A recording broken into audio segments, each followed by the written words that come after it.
পাটা ভেঙে গেল রে। সকালবেলা কাজ করতে গিয়ে কি হলো আমার সঙ্গে। আসসালামু আলাইকুম এভরিওয়ান। বাড়ির কাজ করতে কার না ভালো লাগে, আমার ভীষণ ভালো লাগে।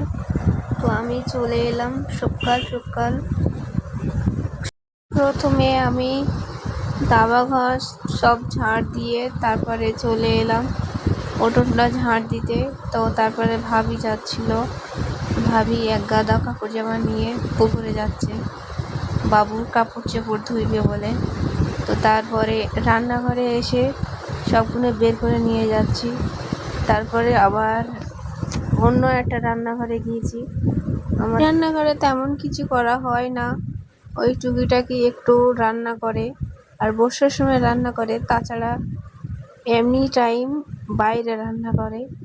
তো সব তারপরে এদিকে উঠোন ওদিকে উঠোন, অনেক বড় বারান্দা, পুরোপুরি দেখানো হয়নি। তো তারপরে ঝাড় দেওয়া কমপ্লিট, সেটাকে ওদিকে রাখলাম। তারপরে কাল রাতে পানি হয়েছিল, তো চুলো ভাবি চাপা দিয়েছে, ওগুলো চুলোগুলো আমি খুলছি।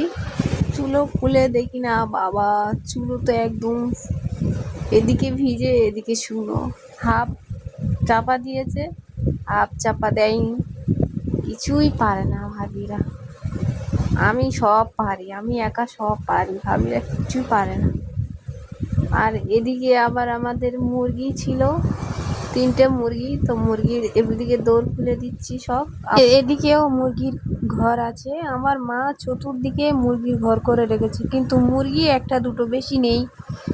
এদিকেও হাঁসের ঘর, এটাও হাঁস আছে, এটা দুটো। আমার ভিডিও যদি ভালো লেগে থাকে একটা লাইক ও সাবস্ক্রাইব করে পাশে থাকুন।